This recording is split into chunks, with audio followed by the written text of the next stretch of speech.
वैसे आज बाकी लोग रह गए, उनको नामदान मिल जाएगा। इसमें ये विशेष कि अपने पहले काम कर लो, जो भी घर गृहस्थी के हो, काम करने के बाद जब आपको समय मिले, 10 मिनट का, 5 मिनट का, 15 मिनट का, उतनी देर जब आपकी इच्छा हो तो ध्यान करो, जब आपकी इच्छा हो भजन करो, और जब आपकी इच्छा हो सुन लो।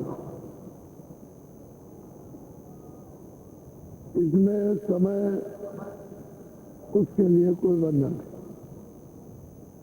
लेट के समय मिल जाए, बैठ के समय मिले, बैठ के।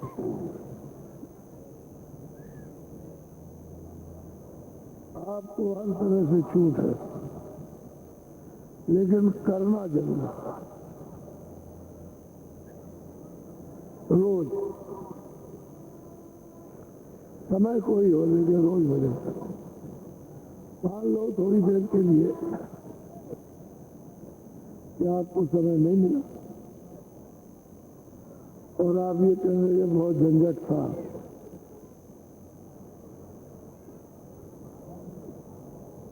हम उस झंझट में भजन नहीं कर सकते, तो करने वाले के लिए तो कुछ नहीं। ये तो आपका आलस हो गया कि झंझट था। जो करने वाले होते हैं, जिनको लगन लग जाती है, वो सब जगह समय निकल जाता है। मान लो कि आप झंझट लग गया, तो जब आप मैदान में जाओ, टट्टी जंगल जाओ, तो वहीं पर बैठ जाओ और दोनों काम कर लो।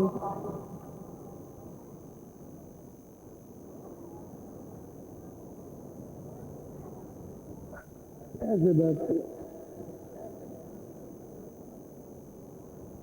आग भी बंद कर लो, खाने, तो दोनों काम हो जाएंगे।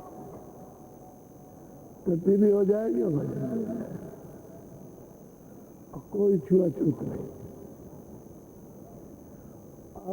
ये हम सब लोगों ने किया है। अब अपनी बात बता, औरों की तो बात छोड़ दीजिए, हम खुद मुक्त होगी, तो जो खुद मुक्त होगी है वो सब बता सकता है। समय जब निकालना है और फिर भजन के लिए, तो निकल जाएगा। जब किसी काम को करना है, आदमी जब व्यापार करता है, तो उसकी ये लगन रहती है कि कमाया जाए। पहले तो खर्चा कर दिया उसने, और फिर सोचता है जब इससे आमदनी हो तो भीड़ तो लगती है, पता नहीं बीच में घाटा हो जाए, ऐसा हो जाता। तो घाटा तो उसके असावधानी से, सावधानी नहीं रहती है, इसकी वजह से घाटा हो जाता। सावधानी रहे तो घाटा नहीं होता, काम का फल मिल जाता। ऐसे ही है भजन। या आप भजन करोगे, लेकिन सावधानी न रखो तो फिर नहीं बनेगा, और सावधानी रहेगी भजन में। 2 ही मिनट में बनता है, मान लो 15 मिनट, 20 मिनट, आधा घंटा नहीं। अगर सावधानी रही 2 मिनट में काम है, दिन भर का काम 2 मिनट। लेकिन वो क्या है कि मन बुद्धि चित्त कहीं जाए नहीं, और ये जरा सा हो गया, काम बनता है। इसको जानने के लिए थोड़ा सत्संग की जरूरत पड़ती है, ताकि इसमें मदद मिल जाए, तो करने वाले को साहस हो जाता है, थोड़ा सत्संग मिल जाता है, और फिर नया नया होता है तो उसकी आदत पड़ जाती। इसीलिए कहा है कि कोई भजनानंदी हो, जो भजन करता हो थोड़ा उसका साथ कर ले, उसके साथ से उसकी आदत बन जाएगी, भजन करने में लगन लग जाएगी, होने लगेगा। एक दूसरे की मदद से जल्दी होता है। और मान लो कोई नहीं है साथी तो आप करेंगे, लेकिन कभी कभी सुस्त हो जाएगा। तो भजनानंदी रहता है, उसके कारण फिर सुस्ती नहीं आती और सत्संग मिलता रहे, कभी महीने में, कभी 2 महीने में, कभी 4 महीने में, कभी 6 महीने में सत्संग मिलना बहुत जरूरी है, क्योंकि सत्संग ही से काम बनेगा। चलो चलो बच्चे जल्दी से वहाँ चलो, तुम खड़े हो गए, वहाँ पहुंचो जल्दी, चलो निकल चलो जल्दी।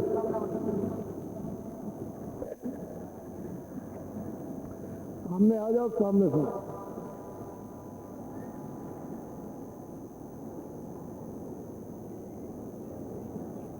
तो ये अमोलक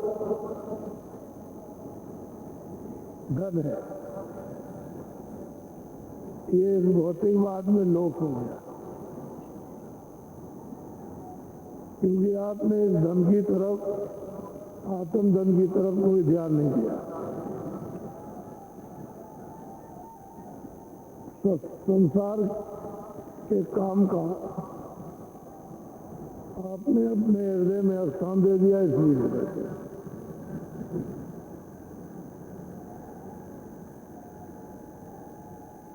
महात्मा मिलते रहते तो ये बात याद रहती है, तो आप रास्ता नया समझते हो। ये कोई नया रास्ता नहीं, एक ही रास्ता है जो जहां पहुंच जाए। वाल्मीकि किसी रास्ते से गए, मीराबाई का यही रास्ता, तुलसीदास का यही रास्ता,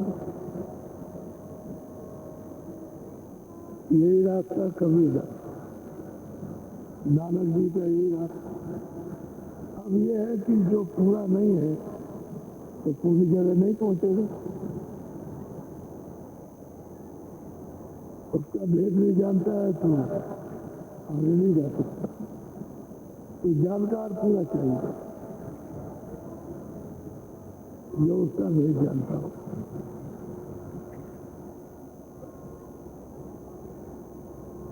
इसमें विशेष ध्यान हमेशा रखना कि हम लोग शाकाहारी रहे, जो कुछ कर लिया हो तो कर लिया,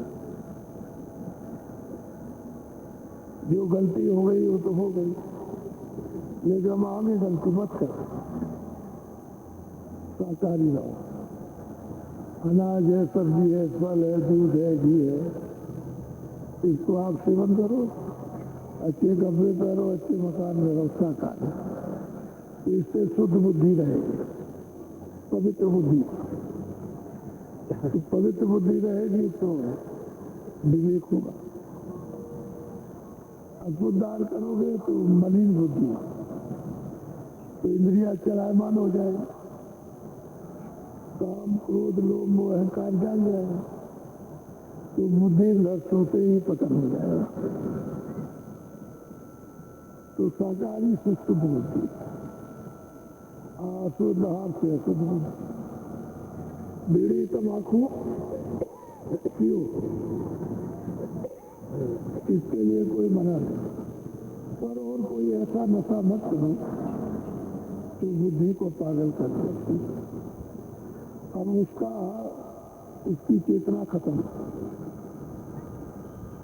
क्योंकि नशे से सो गई तो चेतना खत्म हो गई, अब वो कुछ सोच नहीं सकती।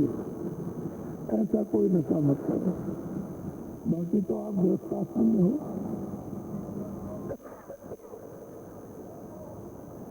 इस आश्रम में ये बड़े ऊंचे भाग हैं कि आपको रास्ता मिल जाए, और इसी आश्रम में कमाई हो जाए। एक सीधी सादी बात, तो महात्माओं ने गृहस्थाश्रम में कमाई की और उन्होंने प्राप्त की। जो घर बार छोड़ के चले गए उनको रास्ता तो मिला नहीं, तो बताते उनके पास तो कुछ है नहीं, इसलिए आप अच्छे हो कि मेहनत मशक्कत करते हो, खून पसीना, और मतलब ये है कि अपने काम। और वहाँ ये है कि कोई मेहनत तो है नहीं, तो खराब अन्न होगा तो खराब बुद्धि हो गई, तो साधु बनकर के भजन नहीं होता है। एक तो रास्ता उनको नहीं मालूम, दूसरा भजन होता है। तो महात्माओं ने गृहस्थाश्रम के लिए विशेष जोर दिया कि गृहस्थाश्रम में रहो, जब यहाँ सब कुछ प्राप्त हो जाए तो जैसे घर में वैसे मन में तुम्हारी इच्छा हो चले जाए। मैं यहाँ कुछ गाँव तो हो गया काम, फिर न बाहर कोई तकलीफ नहीं है, कोई तकलीफ। और जब तक काम बनता नहीं है तब तक गृहस्थाश्रम में रहना अच्छा है। यह आश्रम बड़ा उच्च कोट का है।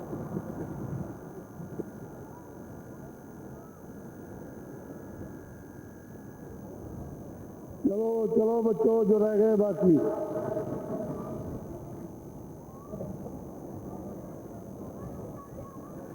महात्मा जब आते हैं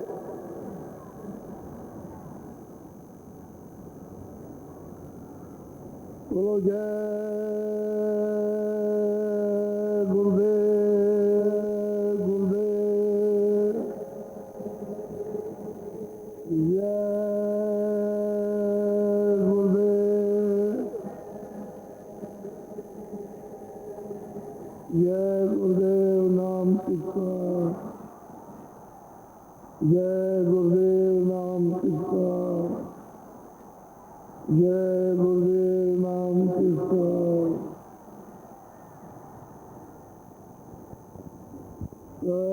सतगुरु सतनाम तुमको लाखों प्रणाम।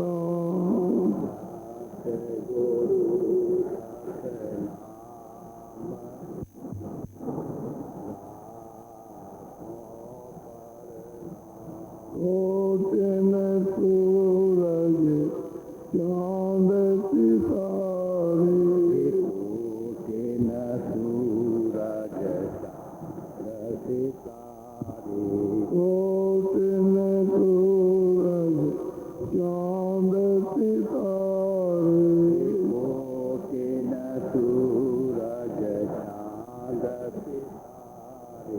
रोम रोम में करे उजारे, रोम रोम में करे उजारे, रोम रोम में करे उजारे, रोम रोम में करे उजारे। सतपुरुष करता तुमको लाखों प्रणाम। सतपुरुष करता तुमको लाखों प्रणाम। अरे वो सूरज चांद सितारे, वो सूरज चांद सितारे, अरे वो सूरज चांद सितारे, यार वो सूरज चांद सितारे। रोम रोम में करे उजारे, रोम रोम में करे उजारे, रोम रोम में करे उजारे, रोम रोम में करे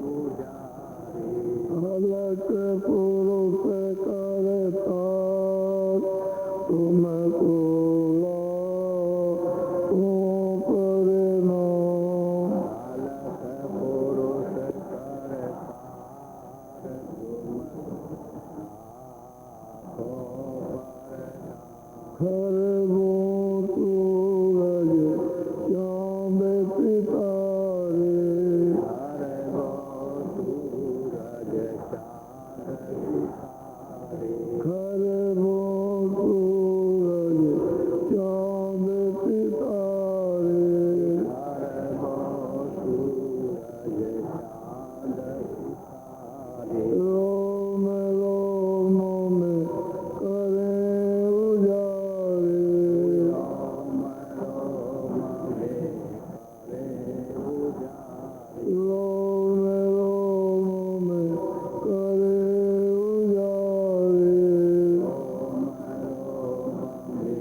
नील नील कभी मान उतारे नील नील कभी मान उतारे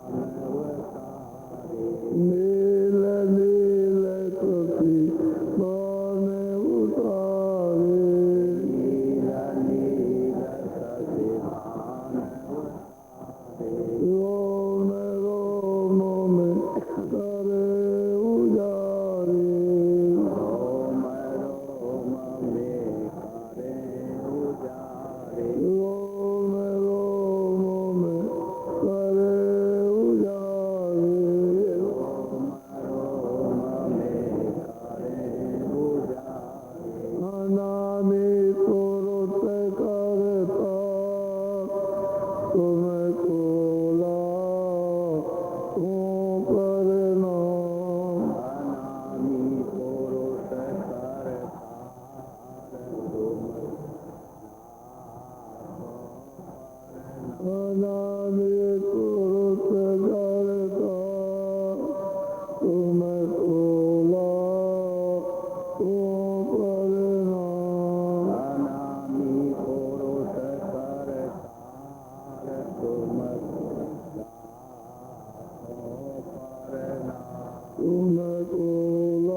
सतगुरु सतनाम तुमको लाखों प्रणाम सतगुरु सतनाम तुमको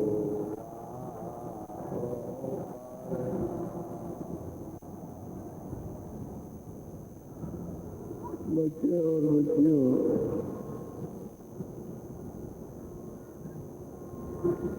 इस देश में ये काल का देश है।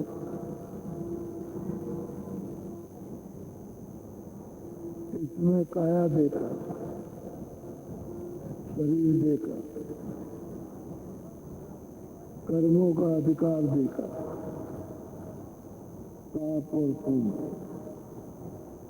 और आपको बेड़ी पहरा दी।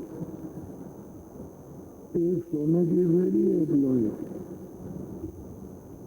दोनों बेड़ी एक ही रूप में। सोने की बेड़ी से भी जीव बना और लोहे की बेड़ी से भी। कुछ कर नहीं सकता जब तक बना। यहाँ से छूट कर आजाद होकर मालिक के देश में नहीं जा, अपने घर में नहीं पहुंच सकता। तो महापुरुष आए, जीवों को जगाया, इनको होश हो जाए ये तुम्हारा घर नहीं है। तुम बहुत दिनों से इस लोक में कर्मों की मुसीबत में भाग भाग से कष्ट उठा रहे। अब ये रास्ता है आपकी गाँव में अनमोल मनुष्य शरीर का। तो ये रास्ता मनुष्य शरीर से जीवात्मा का जाता है। चलो हम तुमको ले चले, तुमको मदद देंगे, सहायता करेंगे। तो थोड़ा सा शरीर के नाते थोड़ी मेहनत करना और बाकी हम करेंगे। तो पहले तो जीव सुनने के लिए तैयार नहीं है। महापुरुषों ने विशेष कृपा की तो जीव सुनने को तैयार है कि आप जो कुछ कहते हैं तो तरह तरह के प्रमाण मांगते कि प्रमाण दे दीजिए। कहाँ लिखा हुआ? तो महात्मा फिर उसको प्रमाण दे देते। जब ये शंका समाधान उनकी हो जाती है तो कहते हैं कि अच्छा चलिए, तकलीफ तो बहुत है, फिर भी हम जानते हैं कि मनुष्य शरीर फिर नहीं मिलेगा। तो अब आप आइए तो हम चले, आप जुक्ति बता दीजिए। तो उसको जुक्ति देते हैं, रास्ता बता भेज दे। कहते हैं चलो, चले अच्छा चले गए। तो सुमरन ध्यान भजन करता है।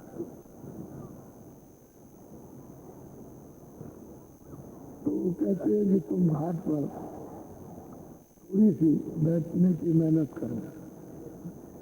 ये दोनों आंखों के बीचों बीच में घाट है, तुम रोज बैठा करो तो तुम्हारी संसारी आदत बदल जाएगी और मन में परमार्थी आदत बच जाए। तब तुम इनकी मदद ले लेना, थोड़ी मेहनत तुम करना, थोड़ी हम करेंगे, तो जल्दी ये काम बन जाएगा। जीवों ने ऐसा ही किया, घाट पर ले आए और उनको खड़ा कर दिया। कहा यहीं से देखो। वही घाट पर से देखते हैं, बहुत बड़ा लोक है, बड़ी सुंदर सुंदर चीजें देखते हैं। तो महात्मा कहते हैं कि ये भी तुम्हारा नहीं है, जैसे ये मृत्यु तुम्हारा नहीं है वैसे ये भी नहीं। आगे चलो, तो इधर मत देखो, इधर तो उधर देखता है कि इनसे सबसे अच्छा, इन सबसे ज्यादा आनंद, सबसे ज्यादा सुंदरता, सबसे ज्यादा आकर्षण। तो कहता है कि महाराज छोड़ा नहीं जाता। अरे भाई तू ये नहीं छोड़ता था, उसको छोड़ दिया था, पता नहीं। अरे आगे चल, अभी तो आगे बहुत। तो क्या अच्छा ठीक है, चले। फिर भजन करता, उसको बताते आगे चलता, फिर आगे के लिए तैयारी करता। तो जब आगे बढ़ जाता है तो इससे भी वो सुंदर और आनंद है। अब उसका मन उसमें दब गया। कहता है महाराज बस हो गया साधना, अब पूरी हो गई, ये बहुत आनंद है। अरे कुछ नहीं, उसी को देखता है तो किस से महात्मा उसको बच्चे की तरह से संभाल कर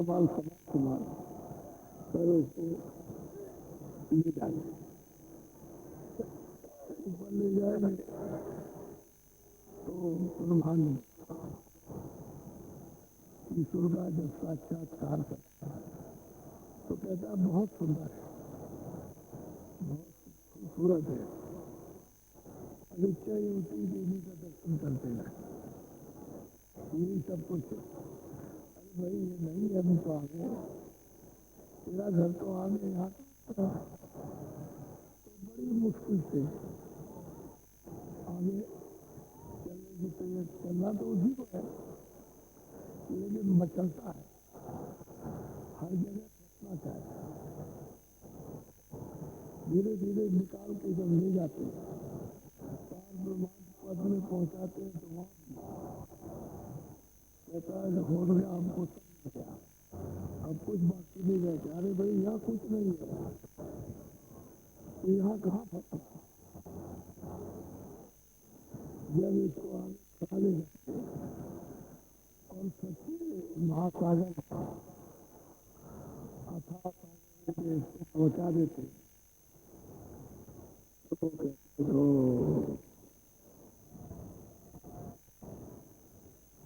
वहाँ उसमें एक बूंद है, सही बात है, बूंद है, इसलिए आप सब पते में एक बूंद जैसे पानी की एक बूंद होती है, लेकिन बूंद शासन है और वो है जब तक जीव आपको करते संसारी चीज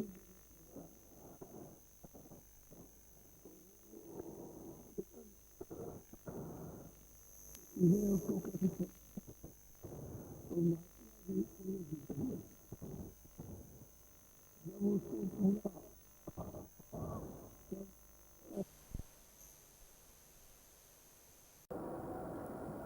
और जिस तकलीफ से हम यहाँ आए,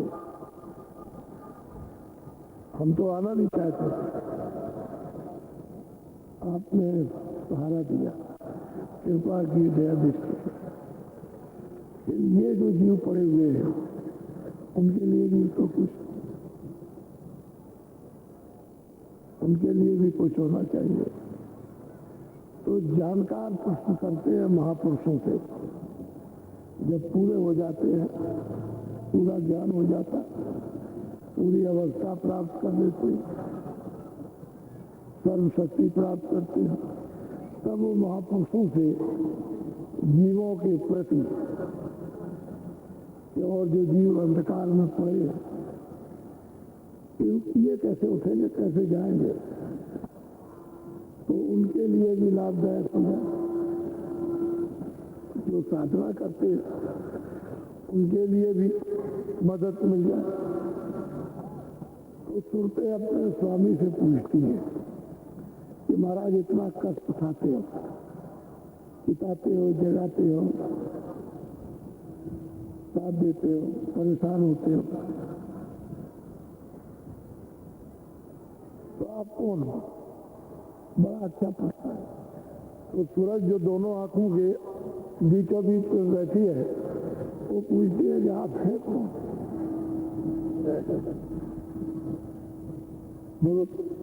बहुत ध्यान से सुनिए।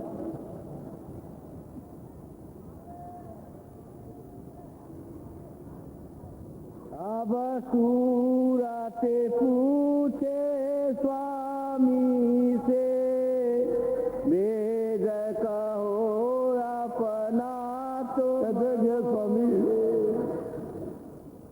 पूछ रही है कि आप कौन है, अपना भेद हमको बताइए, चाहते क्या है, क्या करना चाहते, आप कौन है? बहुत प्रेम से बोलो। वास तुम्हारा कौन लोक में, यहाँ आए तुम कौन? और वो महापुरुषों से पूछती है सरस्वती महाराज, आप किस देश के वासी हैं, रहने वाले का? भैया मृतलोक में कैसे आ गए? ये तो मृतलोक है। आप रहने वाले कहाँ के हैं तो कैसे आए? और ये तो मृतलोक है। बोलो। देश तुम्हारा कितनी दूर, खोजे सूरत न पावे। और जो दोनों आंखों के बीचों बीच में जो सूरत बैठी पूछती है, इस मृतलोक से आपका देश कितनी दूर है? हमने तो यहाँ कितने युग हो गए, कितने कल्प बीत गए, अनंतों, तब से खोज किए, कहीं पता नहीं लगा। तो आपका देश यहाँ से कितनी दूर है? तो बहुत प्यार से पूछते, मैं बिछड़ी तुमसे कहो कैसे, मैं देश पर आए आई। और वो सूरत कहती है कि हे स्वामी, आप कहते हो कि वो देश तुम्हारा है, तो मैं आपके देश से कैसे बिछुड़ गई? तो सतलोक जो आपका है, यहाँ कैसे आ गई? तो मृतलोक है, तो मैं बिछुड़ी क्यों? मुझे अलग क्यों किया गया? पराए देश में क्यों भेजा गया? मेरे साथ ऐसा क्यों हुआ? तो स्वामी से पूछती है, संदेह हो गया। बोलो। मेरा हाल भेन करेगा देश अपना मोई लखा। और वो सूरत कहती है कि आप मेरा सब भेद, मैं यहाँ कैसे कैसे आई, कैसे कैसे भेजी गई वो, और अपना देश मुझे दिखाइए। आपका देश कहाँ है? मुझे वहां से यहाँ क्यों भेजा गया? ये सब मेरी शंका को दूर कर दीजिए। बोलो।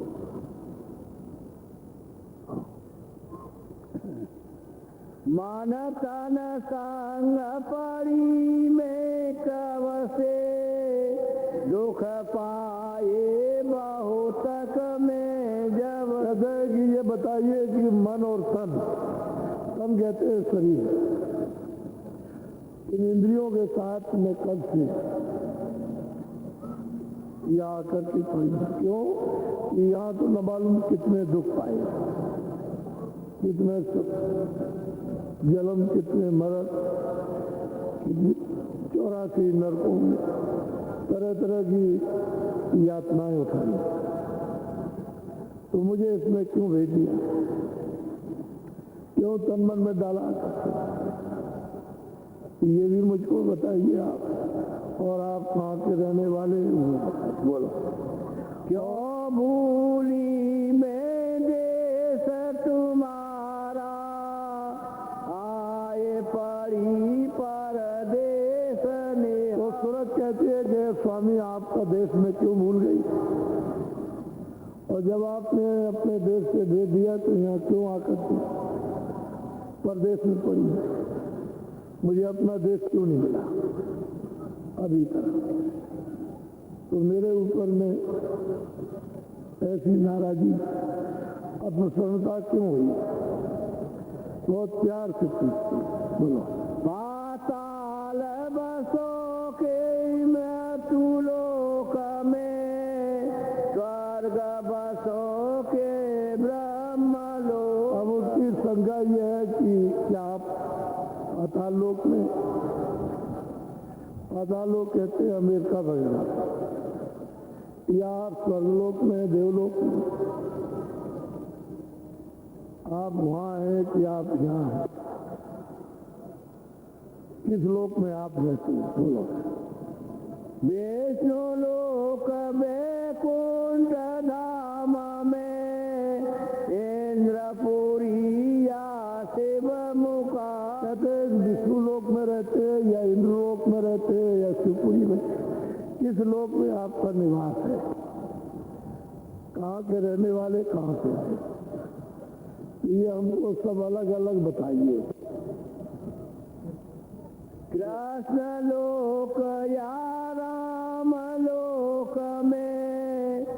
प्रकृति लोक या पुरुष। अब वो पूछते हैं कि भाई कृष्ण लोक तो अलग है, राम लोक भी अलग है, शिवलोक भी अलग है, इंद्रपुरी भी अलग है, स्वर्ग भी अलग है, सब लोग अलग अलग हैं।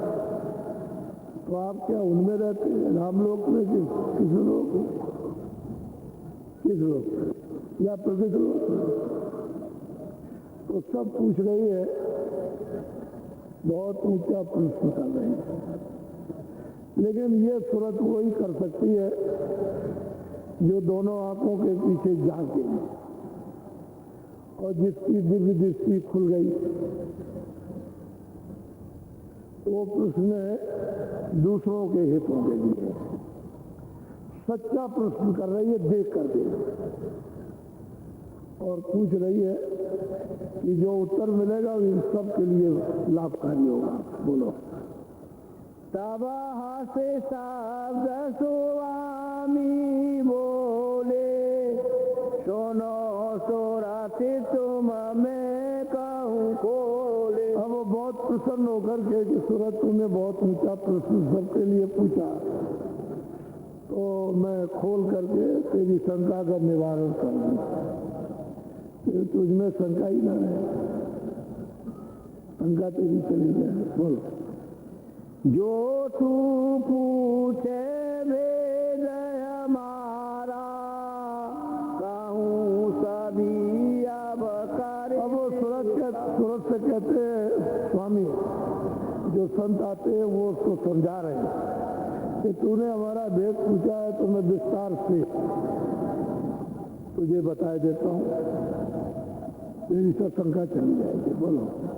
मैं हूँ अगमय नाम माया, रहूं मौज में अधर सा। अब वो कहते हैं कि मैं अनाम हूँ, मेरा कोई नाम, अगम हूँ, मेरी कोई गम नहीं, और मैं अधर में ऊपर, सबसे ऊपर अपनी मौज में रहता हूँ, मेरा भेद कोई जानता नहीं। बोलो। मेरा भेदन कोई पावे, मैं ही कहूँ तो कहना। वो संत कहते हैं कि सूरत मेरा भेद कोई नहीं जानता, मैं यहाँ आकर के कहूँगा तभी जानकारी होगी, मैं उसको कोई जानता नहीं, कोई नहीं। मैं आऊँगा और यहाँ बताऊँगा, सूरतों को ले जाऊँगा तभी जानकारी होगी, जब तक नहीं बताऊँगा तब तक मेरा भेद कोई जानता नहीं। बोलो। प्रथम अगम रूप में धारा, दूसर अलख पुरुष हुआ। वो कहते हैं संत सदगुरु जीवों सूरतों से कि देख मैं मौज में अधर में था, मैं अनाम था, अरूप था, मेरा कोई नाम नहीं, और मेरी मौज उठी तो मैंने अगम रूप धारण किया, अगम लोक बनाया, और उस पर एक सूरत को मैंने बैठा दिया, उसको कहते हैं अगम वाले। मैंने एक रूप तो अगम पुरुष का धारण किया। बोलो। तीसर सात पुरुष में भया, सात लोक में ही। अब वो कहते हैं कि पहला रूप तो मेरा अगम था, दूसरा रूप मेरा अलग, और तीसरा रूप धारण किया मैंने सत्य, और सतलोक स्थापित किया, अगम लोक, अलग लोक और सतलोक, इन तीनों में मेरा सतरूप है, लेकिन मैं इन तीनों से अलग हूँ, न मैं अगम लोक में हूँ, न मैं अलग लोक में, न सतलोक। इनमें मेरा तीनों निखालिस, मेरा रूप, मेरा बोध रहता है। और मैं अगम हूँ, मैं अनाम हूँ। वो अनाम अलग है। बहुत उसको साफ उत्तर दे रहे हैं। कहते सूरत तू मेरी अब बात सुन। हाँ बोलो। इन तीनों में मेरा रूप या से उतरी कलाया। कहते हैं कि इन तीनों में मेरा रूप है और सतलोक से, सतपुरुष से, उनकी मौज मर्जी से एक नीचे उतार हुआ एक कला नीचे उतरी। सारा विस्तार ही सतलोक से नीचे होगा, ना वो अलग लोक से होगा, ना अगम लोक से, ना अनामी लोक से। वो तो बिल्कुल अलग है। तीनों में मेरा रूप और यहाँ से एक कला उतरी। सब रचना के आधार सतपुरुष ही होंगे। बोलो। यहाँ तक निज कर मुझको जानो, पूर्ण रूप मुझे पाई। और संत कहते हैं कि देख सूरत, सतलोक में मैं पूर्ण हूँ, अलग लोक में भी पूर्ण हूँ, अगम लोक में भी पूर्ण हूँ और अनाम भी। जो एक बार सतलोक में सूरत पहुंच जाएगी तो वो कहीं भी बीच में रुकेगी नहीं। वो अलग लोक में आएगी, अगम लोक में आएगी और कहते हैं कि अनादि था, उसको कोई रोक नहीं सकता। इनमें तेरा मेरा मैं पूर्ण हूँ। मैं सतलोक में भी पूर्ण हूँ और अलग लोक में भी पूर्ण, अगम और अनामी में तो मैं रहता ही हूँ। मैं वहां से आया हूँ, तू वहां की रहने वाली है। कहते हैं कि तू कैसे आई है वो बताएंगे। बोलो। अंत दोई सतपुरुष निकारी, ज्योति निरंजन नाम। कहते हैं कि दो सतपुरुष ने दो जो सुरतों को उतारा। एक तो शक्ति, एक निरंजन भगवान। इन दो को उन्होंने उतार दिया, क्योंकि रचना तो इन्हीं दो से होगी, तो ऊपर से उतार दिया अपनी आवाज पर। उतार करके ले आए सहजल कमल में, इसका एक ठेका बना दिया और वहीं पर इनको बैठा दिया। इन्हीं दो कला उतर करके आई, ज्योति और निरंजन भगवान। और किसने अपने से बाहर किया? सतलोक से नीचे उतार दिया। बोलो। यह दो कला उतर कर आई, जंजरी दीप में आने समा। कहते हैं कि ये कला दो उतर करके आई और सहजल कमल, उसी को जंजीर दीप कहते हैं। बहुत बड़ा लोक है। कहते हैं वहां आकर के हो गया। उस समय पर तो सुरतें भेजी नहीं गई थी, सतपुरुष ने तो भेजा नहीं था उनको। बस ये कहते हैं कि मुद्दतों तक ये तपस्या करते रहे। उसी सहजल कमल जंजीरी दीप मुकाम पर बैठ करके ये दोनों के दोनों उसी की सतपुरुषी की तपस्या करते हैं, ध्यान करते रहे। अब भी ध्यान वैसे अखंड करते हैं। तो ध्यान उनका टूटा नहीं, ध्यान टूट जाए तो रात चला जाए, तो ध्यान होता रहता। बोलो। यहाँ बैठी त्रिलोकी रची, पांच तीन की धूम। कहते हैं कि सहजल कमल में बैठ करके तीन लोक की रचना का निरंजन भगवान ने दृष्टांत किया।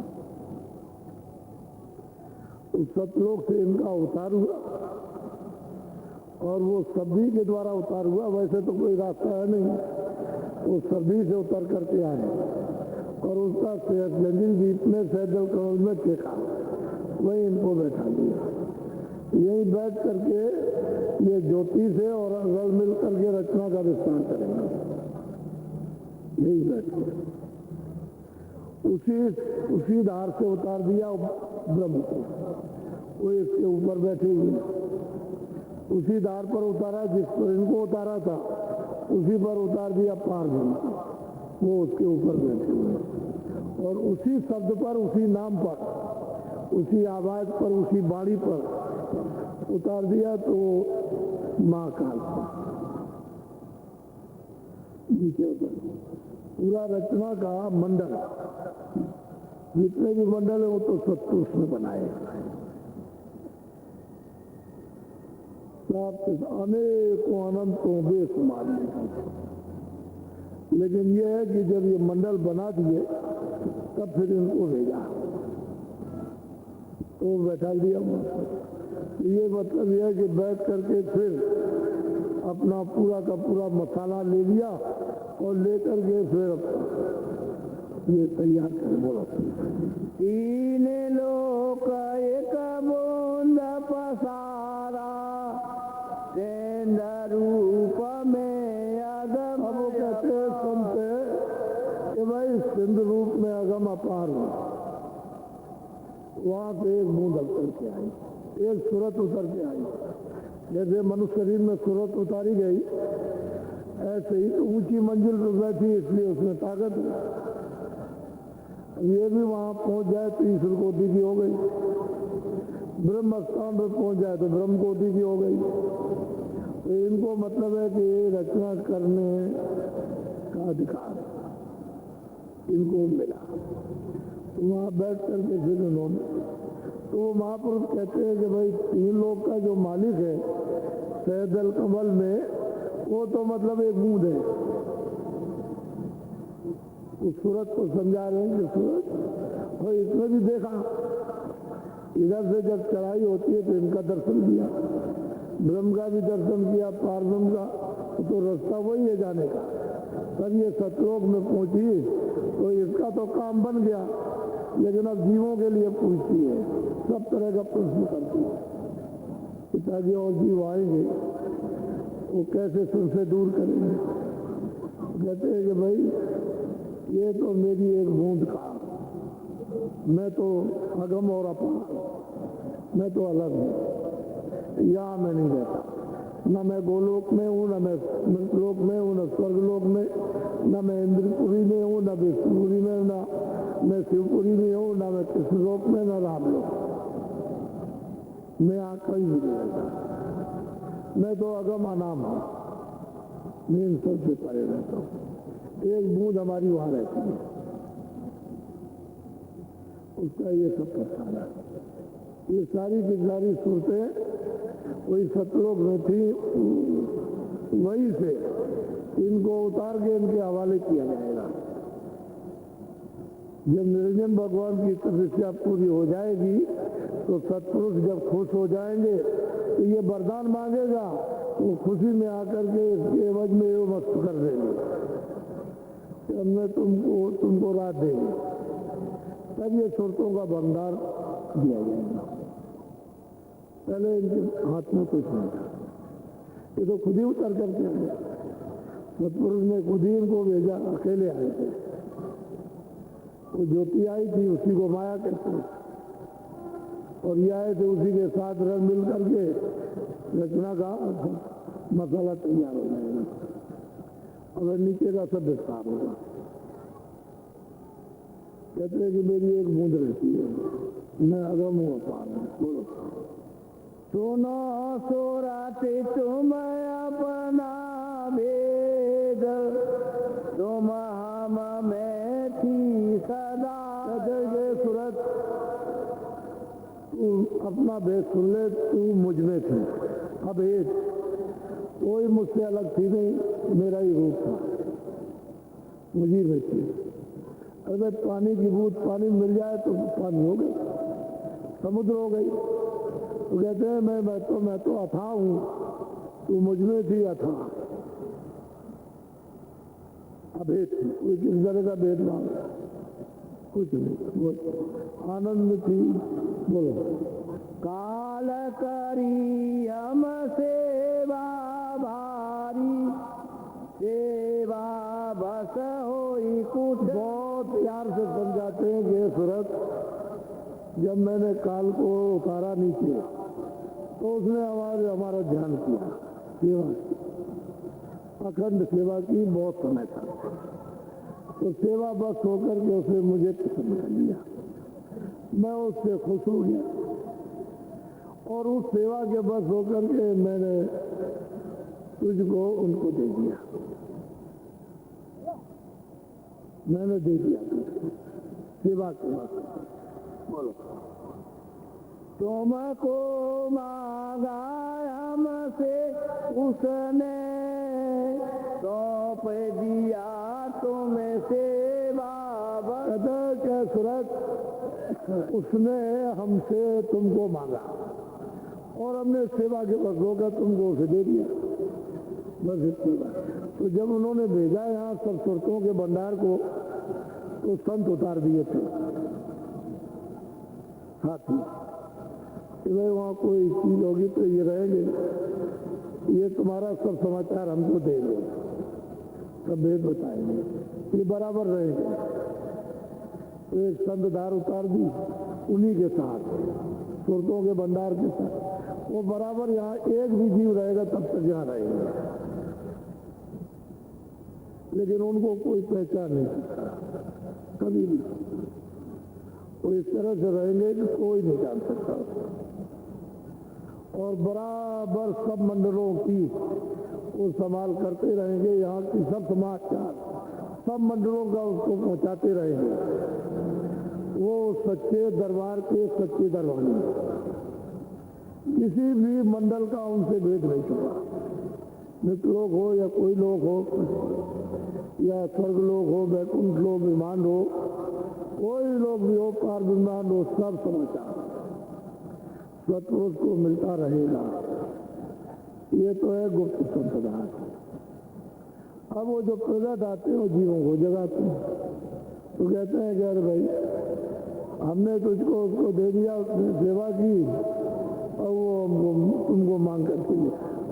बोलो काल लाई तन मन में घेरा, दुख सुख पाया तुम, काल मांग करके ले आया तुमको, तन में इसमें डाल दिया और तन मन और इंद्रियां ये सब मसाला मिलाकर, और तुमको दुख दे रहा,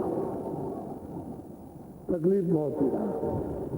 अब यह है कि ऐसे तो ले नहीं सकती क्योंकि रात दिया, दी हुई चीज ऐसे नहीं दी जाती है, दी हुई चीज तो कोई तरीका होता है तब, तो ये तरीका लेने की दे दिया तो सृष्टि को बिगाड़ना भी मालिक को मंजूर नहीं, और ये वापस मत जाएंगे नहीं, इनको देश निकाला कर दिया मालिक ने, ये वहां नहीं जाते। तो कहते हैं भाई तुमको ले आया मांग करके, यहाँ जा करके कारण शरीर में, उत्तम शरीर में, लिंग शरीर, ईश्वर शरीर में लाके तुमको बंद कर दिया और तुमको कर्मों का विधान बनाकर तुमको फंसा लिया। अब तुमको बहुत तकलीफ। बोलो दुख में देखा तुमको जब ही मौज उठी हम आए, कि जब तुमको हमने दुख में देखा कि तुमको बहुत तकलीफ मिल रही है, बहुत कष्ट मिल रहा, बहुत यातना मिल रही, कि घर नहीं, तो दया होती है, तो हम इसीलिए आए हुए तुमको ले जाने के लिए कि अब चलो हमारे साथ और चलो घर में वापस। मैं सब तरह की मदद करूंगा, तुमको धोऊंगा, सफाई करूंगा तुम्हारी, तुमको मतलब ये है कि हर जगह मदद दूंगा, साथ में चलूंगा। चलो तुम चलने की कमर कस लो कि मुझे चलना, तो घर में पहुंच चलोगे। तो कहते हैं भाई मौज उठी है इसलिए मैं तुमको बुलाने के लिए आया हूँ। बोलो आए किया हम शब्द उपदेशा, शब्द माहे तुम करो प्रभु। जिस शब्द से, जिस नाम से मैंने तुमको उतारा था, वहां से हवाले किया था, तो शब्द का नाम था। तो कहते हैं मैंने यहाँ आकर के उस शब्द का उपदेश किया कि भाई तुम्हारे अंदर उस शब्द हो रहा, नाम हो रहा, आवाज आ रही है, बाजे बज रहे हैं। तुम इतना काम करो कि घाट पर बाजा है, तुम अपनी सूरत को उसमें प्रवेश करो, अपने कानों से सुनो, आंख से देखो, आंख से कान से सुनो देखो, और सूरत को शब्द में प्रवेश करो, रिलैक्स हो, उसको जोड़ दो, उसमें रत हो जाओ।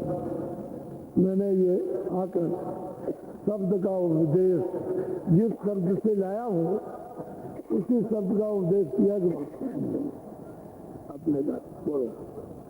शब्द शब्द पौड़ी हमर की, चारे चारे पहुँचो न। अब वो संत कहते हैं कि सूरत हमने शब्दों की सीढ़ी बना रखी है, एक स्थान से दूसरा, सब दूसरे स्थान से तीसरा, तीसरे स्थान से चौथा। तो इस शब्द को पकड़ो और वहां पहुंच चलो तो वहां उसका दर्शन होगा, फिर दूसरा पकड़ लेना, फिर उसको पकड़ो, पकड़ कर चढ़ चलो तो तीसरा पकड़ लेना, फिर उसको पकड़ो तो फिर चढ़ कर के चलो तो चौथा पकड़ लेना, और फिर पांचवा जब पकड़ो तो सच्ची नगरी में दाखिल हो जाए, सच्चा देश, सच्चा धाम। तो मैंने पौड़ी बना रखी है शब्द की, नाम की सीढ़ी, उसी को पकड़ करके तो मैं आया हूँ शब्द का उपदेश करने कि जीवों को कलयुग में ये मौका मिल जाए कि जल्दी से जल्दी शब्द नाम को पकड़ के चलते हैं, तमाम शंकाओं को दूर करें। बोलो। बोंद देश को छोड़ो अबाई, सेंद देश चाले खेलो। कहते हैं ये बुंद देश है, इसमें तो सुख है नहीं, जो स्थान अपूर्ण है उसमें पूर्ण कर दीजिए।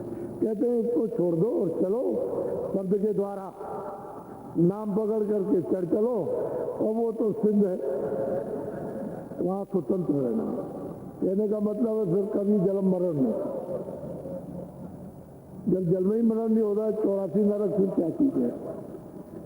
न किसी लोक में जाना, अपने धाम में चलो और निश्चिंत खुल करके वहां, तो उसका कोई मतलब है कि अंत नहीं, कितना बड़ा कितना छोटा, कितना लंबा, दाएं बाएं, वो तो अथाह है। उसकी पैमाइश तो आज तक संतों ने नहीं बताई, इतना लंबा उन्होंने तो कहा उसका कोई पैमाइश नहीं हो सकती, इतना लंबा चौड़ा। बोलो। चलने की तो करी तैयारी, स्वामी से यो वचन। अब वो सूरत कहती है कि स्वामी आपने सत्य का, अब वो चलने की तैयारी, उसने कहा मैं तैयार हूँ चलने के लिए, और अब मैं चलूंगा, मुझे ले चले। सही बात तो ये सूरत पहुंच गई, तब इतना उच्च कोट का ये प्रश्न कर रही है। तो कहती है कि हमारी कोई और शंका है, थोड़ा सा उसका भी निवारण कर दीजिए। यानी जो शंका, ये तो हमने तैयारी कर ली, हमको हो गया कि ये देश अपना नहीं है, और मतलब ये है कि हम इतने दिन से पड़े, हमारा देश तो वहाँ, हमारा घर वहाँ पर, हमारा मालिक वहाँ, तो हमने चलने की तो अब पूरी तैयारी कर ली, लेकिन एक शंका बीच में आ गई, तो उसका भी आप दूर कर दीजिए। बोलो।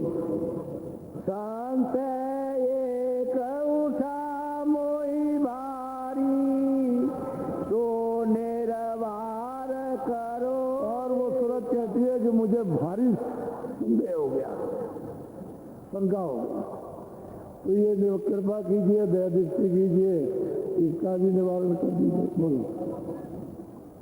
सेवा बस तुम काल को सौंप दिया अब मोई, तो अब कौन भरोसा है फिर भी ऐसा। अब सूरत कहती है कि स्वामी सेवा के बस होकर आपने हमको काल के हवाले कर दिया, सौंप दिया, और आप आए हो जगाने चिताने के लिए, घर में चलो, और हम यहाँ से वहाँ पहुँच जाए और फिर आपकी मौज हो जाए, तो मुझे फिर काल के हवाले कर दी। इससे अच्छा तो ये कि मैं ही रहूं, फिर मुझे हवाले कर देंगे तो फिर मैं वैसे ही के वैसे ही रहा, फिर आपकी मौज हो जाए, तो उसकी शंका बैठ रहे दूर। तब स्वामी हंस कर यो बोले, कहूँ वचन में तुमसे खो। कहते कि अब सत्य वचन मैं तुझको सुनाई देता हूँ। फिर उन्होंने उसकी शंका का निवारण किया। बोलो। जाने बूझे हमारी राठानी, मौज हमारी हुई सो। कहते हैं कि ये जो रचना का जो विस्तार हुआ हमने जानबूझ के किया, कोई धोखे भी नहीं किया। हमने काल को निकाला, ज्योति को निकाला और उसमें तपस्या की और मैंने तुमको उसको दिया, तो मैंने जानबूझ के किया। रचना मैंने जानबूझ के की, अचेत में नहीं किया, ज्ञान में नहीं किया। बोलो। काल रचाय हम समझ बूझ के, बिना काल नहीं खौफ जी। कहते हैं काल को जो हमने रचा है वो समझ बूझ के रचा, और मतलब यह है कि जब काल रहेगा तो खौफ रहेगा, डर रहेगा। सही बात तो ये थी कि वहां नीचे पत्रों के नीचे मसाला था, उसको नीचे मालिक उतारना चाहते थे। उस मसाले को उन्होंने जो नीचे था उसको नीचे उतार दिया और वो शुद्ध हो गया। ये सब चीज जल, पृथ्वी, अग्नि, वायु, आकाश, या मतलब ये स्थूल मसाला, सूक्ष्म मसाला, या मतलब एक कारण, सब वही था। कोई ऐसी चीज नहीं थी जो वहां नहीं थी। ये सब सत्य ही लोग से आया, लेकिन उसको उन्होंने अपने मौज मर्जी से खारिज कर दिया, यानी अपने से अलग कर दिया। अब ये मसाला वहां नहीं जाएगा, ये कभी नहीं। जो उन्होंने उतार दिया, खारिज कर दिया, वो जाएगा नहीं। तो कहते हैं कि जब मैंने समझ बूझ करके रचना की है, तो मैं जानता था कि ये काल है। तो जीव जब यहाँ से जाएंगे उस रचना में, तो जब ही यहाँ वापस लौट के आ सकते हैं। जब खौफ होगा, डर होगा, भय होगा, तो वापस आएंगे। वो मारेगा, पीटेगा, और मतलब ये पता नहीं क्या करेगा, तो फिर मतलब इनको डर होगा, और यहाँ से कोई जाएगा तो इनको ले आएगा। तो समझ बूझ करके रचना की गई। कदर दयाल नहीं बिना काल के, मौज उठी सब जब तक काल नहीं होगा तब तक कदर, इज्जत यानी दयाल की नहीं होगी। लोग दयाल को जानते ही नहीं, वह दयाल कहाँ है, रहमान कहाँ। वो जो रहमान का जो दया का सागर है, उसको लोग जानते ही नहीं, मालूम नहीं करते।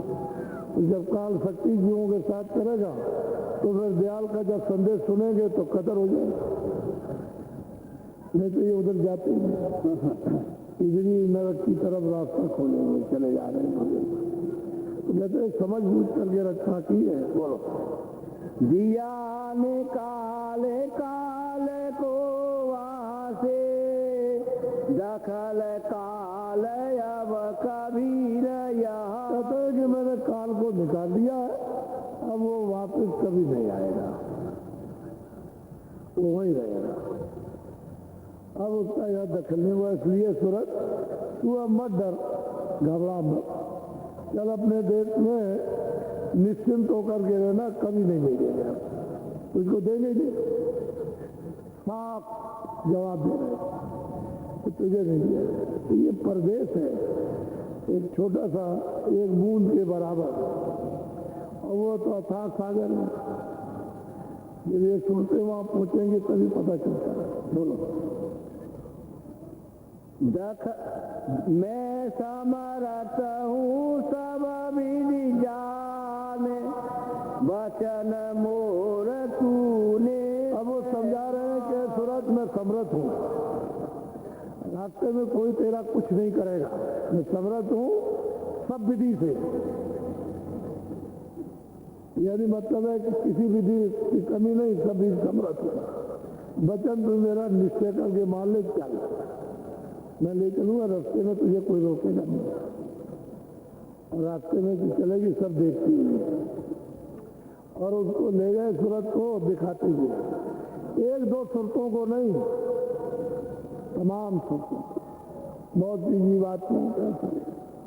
फिर जीवात्माओं को जब ले जाते हैं तो इनका इतना स्वागत, इतने समारोह लोगों में मनाए जाते हैं अद्भुत, वो दृश्य यहाँ समारोह मनाने के ही नहीं, यानी उसका यहाँ कुछ मिलता नहीं है मिसाल। ऐसे ऐसे मतलब ये समारोह और स्वागत होता है। जब ये सुरतें इधर से जाती हैं संतों के वसीले से, जरिए से, उनकी कृपा से, तो बहुत स्वागत होता है। यहाँ कौन सारा विश्व लग जाए स्वागत करने को, कुछ नहीं। क्या है, क्या कुछ नहीं। कहते मुझे तू समरज्ञान समिति से और वचन तू मेरा निश्चय मान ले। बोल। काल न पहुँचे उसी लोक में, अब न करूं कभी ऐसी। और सूरत को समझाते कि जीवात्मा काल उस देश में अब कभी नहीं जाएगा और अब मैं मौज कभी नहीं करूंगा। तू चली चल, वहां रहो और पहुंच चल। अब तेरे देर अब यहाँ आने का एक दफे चल, अब एक दफे दे दिया, एक छोटा सा भंडार दिया है। वहां तो उनके यहाँ तो सबकी गिनती है, यहाँ उसकी गिनती नहीं है, छोटा ही दिया भंडार। अब वो वही बोध आता है यहाँ संतों के रूप में मनुष्य मंदिर में, और बैठ करके जीवों के साथ ये कार्रवाई होती है जगाने की। और संसार में किसी करेंगे, आपको क्या मालूम, हम कहाँ जाएंगे, कहाँ से आए, कुछ पता ही नहीं। जब यहाँ रास्ता छूट गया, अंधेरे में भटक गए, तो जब तक वो बताने वाले न मिले तब तक आपको क्या पता चले।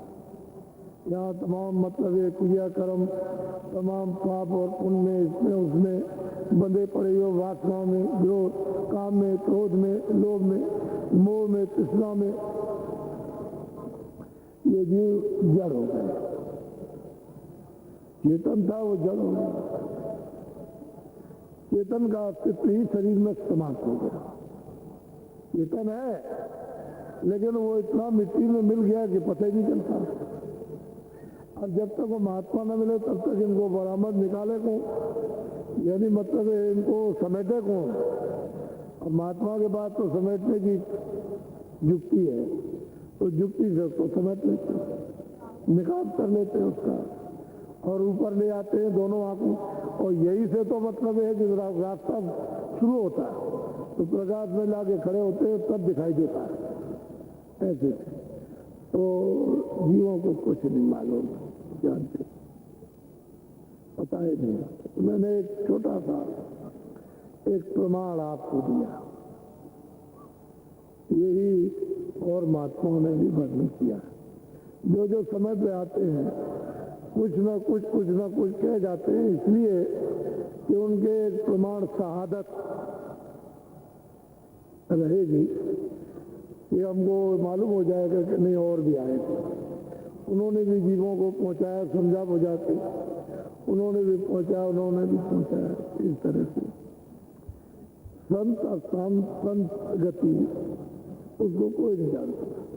तो कोई योगी गति तो है नहीं, न ऋषि मुनि गति है, संत गति तो अपार। तो सुरते ही जो जाएगी तो वही जान सकती, बाकी जीव तो जान नहीं सकते। तो आपको वो सही मार्ग, सही रास्ता देना चाहते हैं कि भाई तुम कुछ कर लो बचे हुए समय में। तो थोड़ा बचा है तो काल का देश है, थोड़ा सा समय उसमें काया दी है, उसमें थोड़ा समय और उसी में कुछ कर लो तो अच्छा रहे।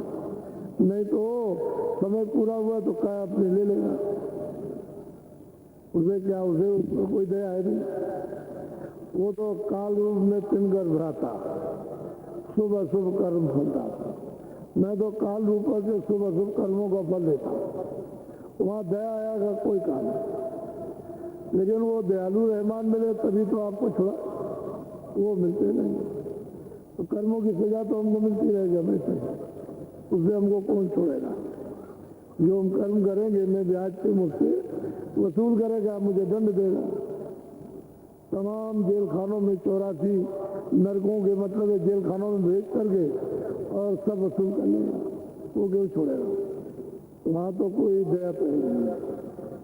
लेकिन जब महात्मा मिल जाते हैं तो बचा लेते हैं, कोई बचा सकते और इनका हमदर्द सिवाय महापुरुषों के कोई है नहीं। तो कहते हैं तुम निश्चय कर ले अब, और ऐसी अब कभी मौज नहीं होगी, और तू चल, मैं समर्थ हूँ सब प्रकार से, घर में पहुंच जा, तू कभी भी आएगा। उन्होंने शंका का समाधान किया। वैसे ये सूरत पहुंच गई तब उसने ऐसा प्रश्न किया।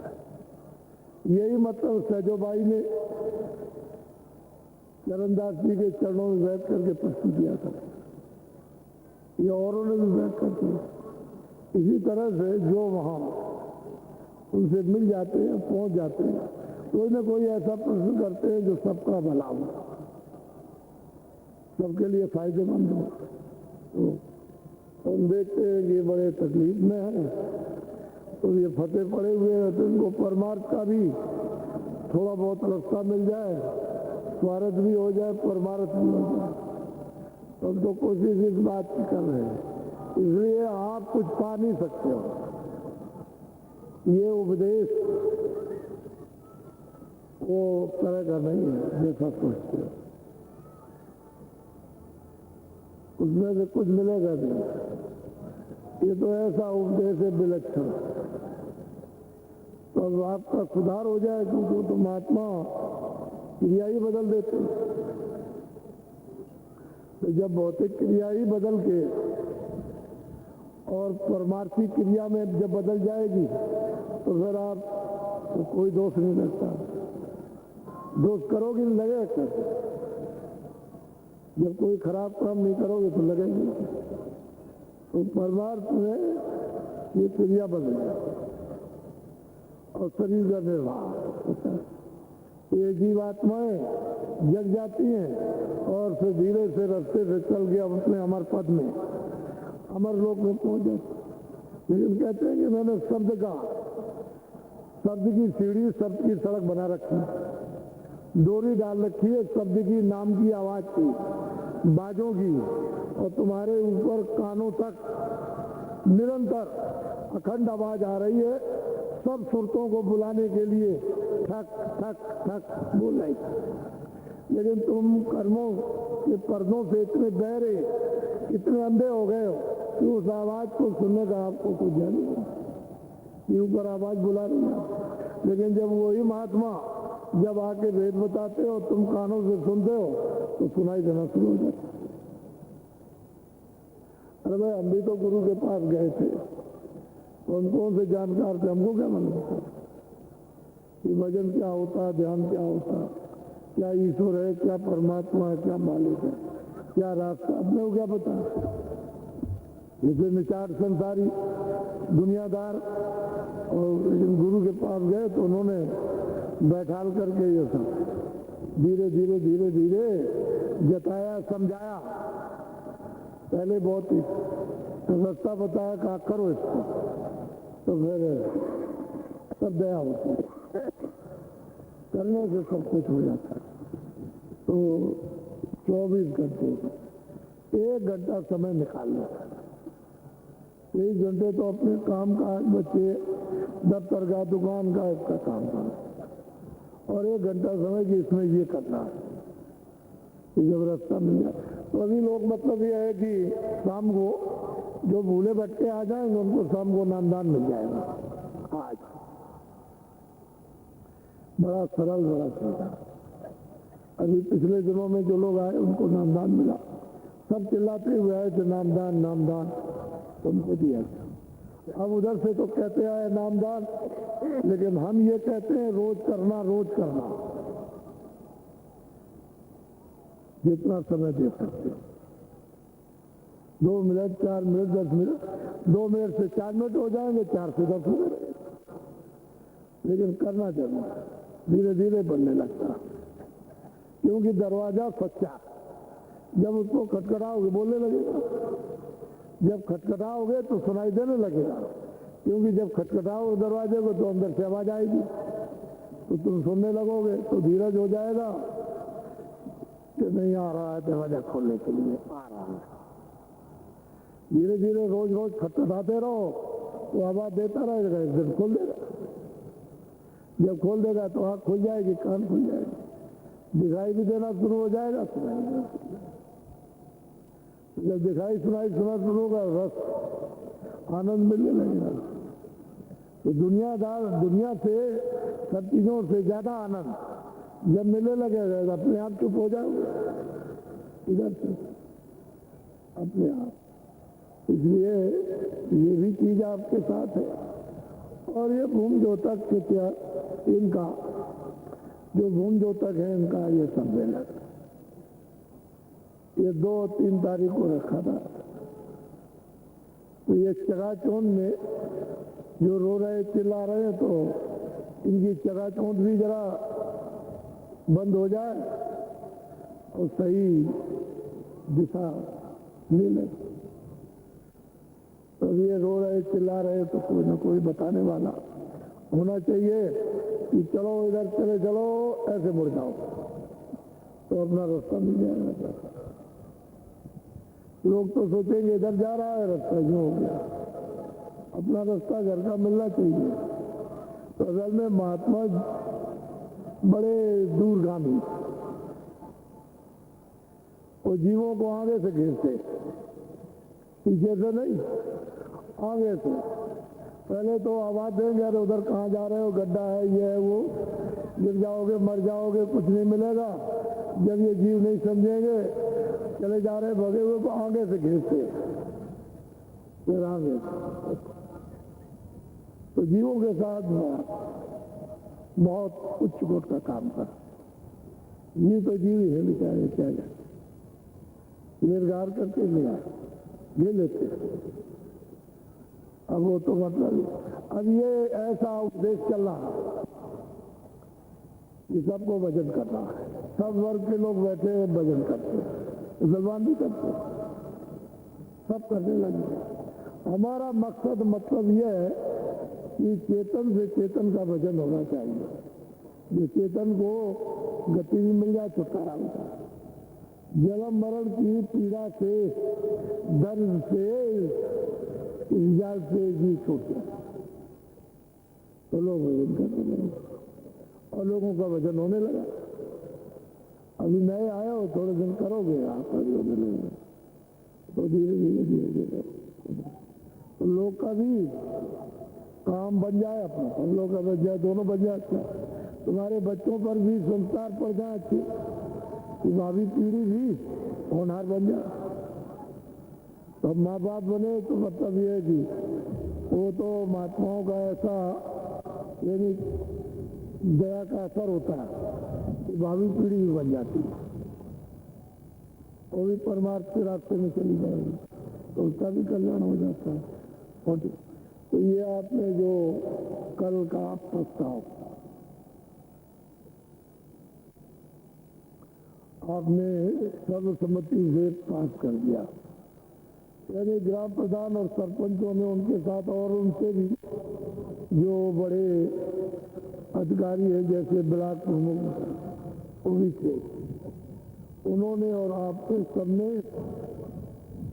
ये प्रस्ताव पास कर दिया। आपको कहीं नहीं भेजना, अपने प्रस्ताव को अपने पास सीमित रखो। कौन अच्छा आपके प्रस्ताव को जानता है, कुछ नहीं। आप अपने प्रस्ताव को पास रखिए, जो नहीं जानते हैं उनको सुनाना है। ये आपका प्रस्ताव, इसको सुनाना है गांव गांव, झोपड़ी झोपड़ी।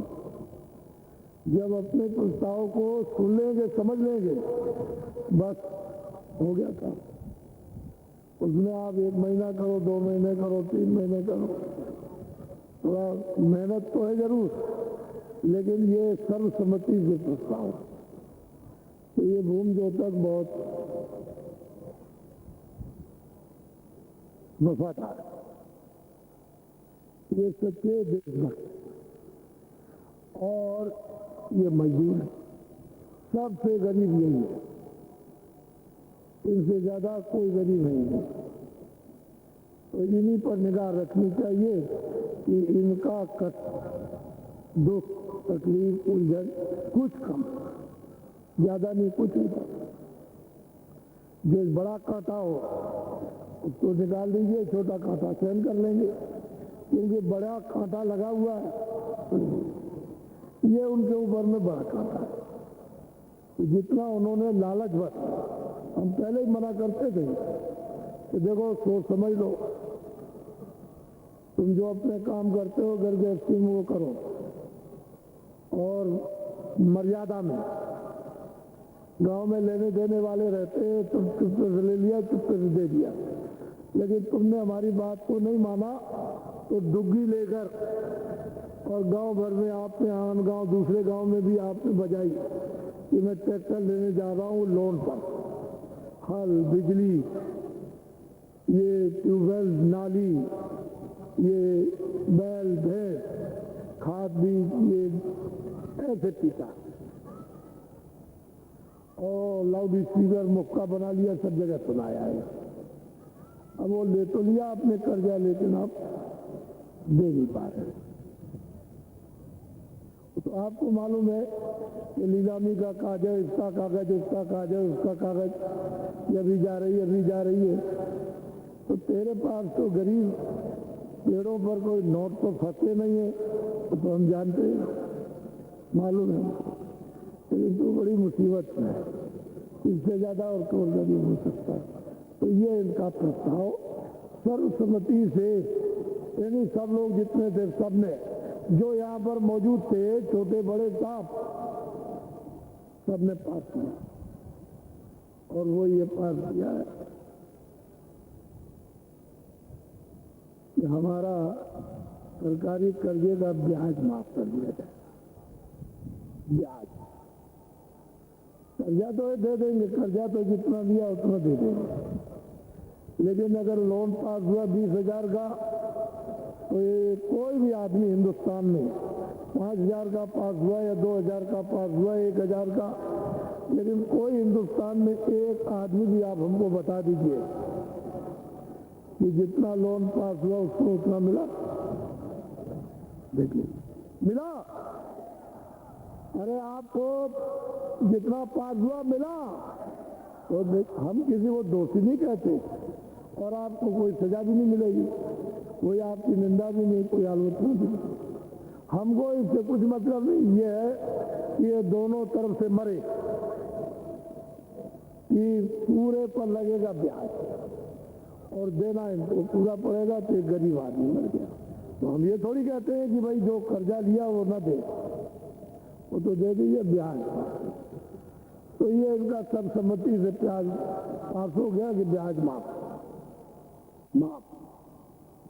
यानी ये प्रस्ताव वो है कि माफ कर दिया जाएगा, हो जाना चाहिए नहीं है, ये हो जाने आने वाली बात नहीं, कर दिया जाएगा, सीधी बात। ये प्रस्ताव पास हुआ है, ये हो जाना चाहिए, आइए नहीं, हो जाएगा, मोटी सी बात, सीधी। तो वो शब्दों को आप समझने की कोशिश करें तो इसमें सबका लाभ है, इसमें सेठ साहूकारों का, इसमें बच्चों का, छात्रों का, अधिकारियों का, जितने भी मनुष्य हैं सबका लाभ होगा। हम जानते हैं उसको कि लाभ, हम क्यों इसकी व्याख्या करें, सबका लाभ। ये सबसे गरीब, और आप लोग अभी तक डुग्गी 43 सालों से बचा रहे हो कि हम गरीबों की मदद करें, गरीबी दूर कर देंगे, और ये सबसे गरीब और सबसे बड़ी संख्या वाला भूंजो तक ये चिल्ला रहा सरेआम, और पता नहीं मतलब कौन गरीब है। तो ये है, कोई नहीं चाहता, आप मत सड़क बनाइए, नहर बंद कर दीजिए, इसका ब्याज माफ कर दीजिए, नहीं बनेगी तो 1 साल क्या है, क्या कौन सी बड़ी बात है?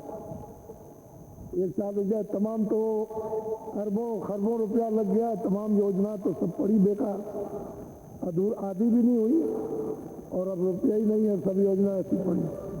तो मत बनाइए, क्या जरूरत है? ये काम पहले कर दो, ये काम हो जाए उसका, ये कोई बात नहीं, ये प्रस्ताव पास हो।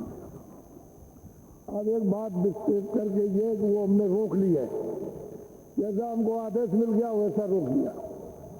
एक बात और थी, अब तो उसमें ये प्रस्ताव ये पास हुआ है कि शासन हम पर वही करेगा, शासन हम पर वही करेगा जो ब्याज हमारा माफ करेगा, ये, और बोझ हमारा उसी पर पड़ेगा, बोझ हमारा उसी पर पड़ेगा।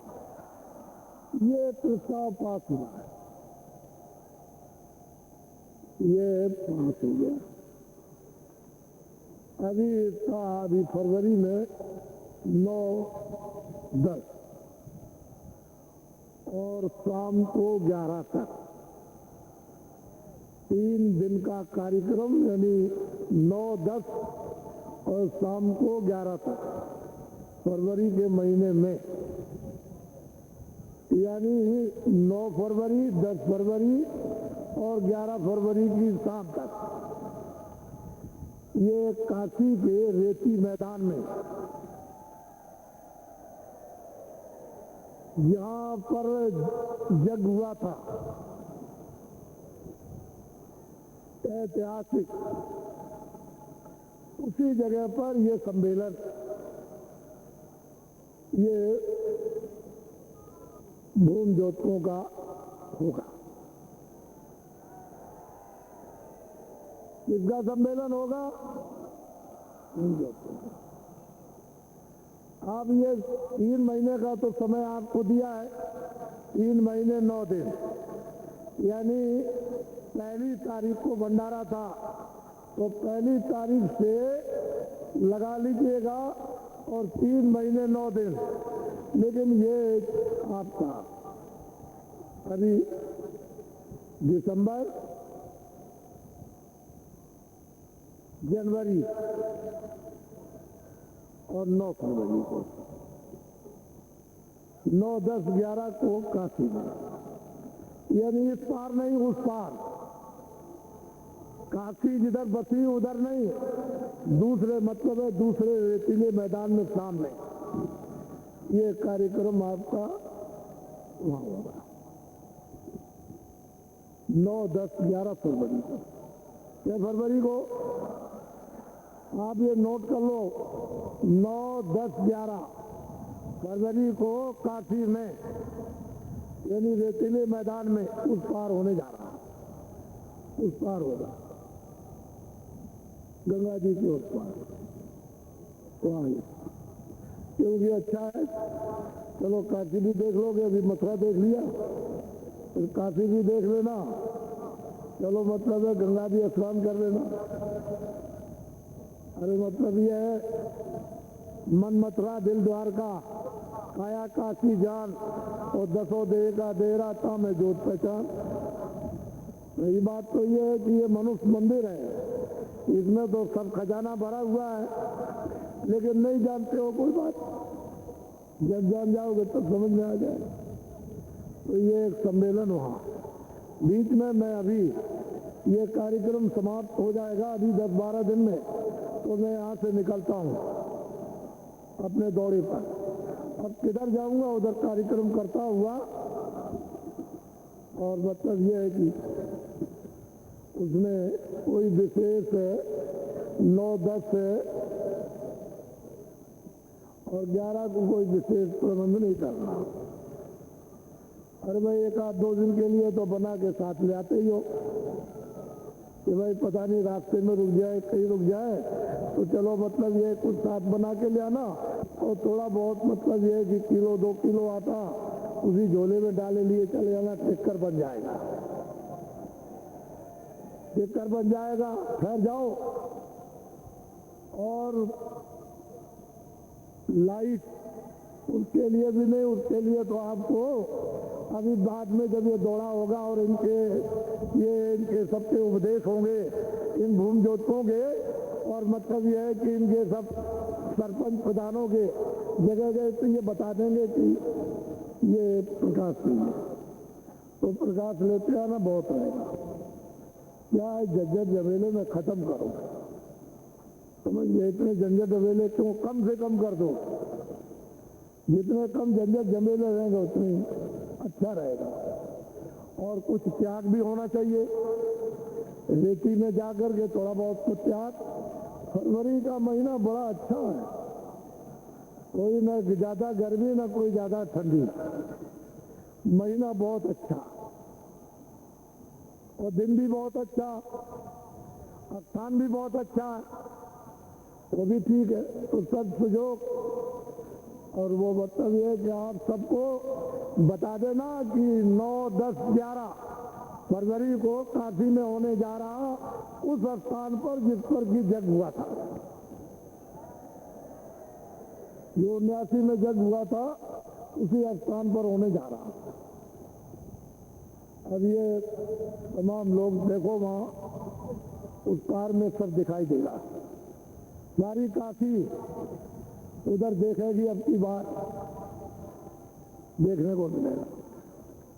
तो मैंने आपको ये बताया कि अब जोर शोर के साथ, जरा भी यहां से जाने के बाद में कमी नहीं, तेजी के साथ में 10 गुना तेज रफ्तार से जल्दी से अपना काम करो, देर करने की जरूरत नहीं। और गांव-गांव में झोपड़ी में जगा दो। देखो आप, मालिक की दया है, उसकी करता। बोलो जय गुरुदेव, जय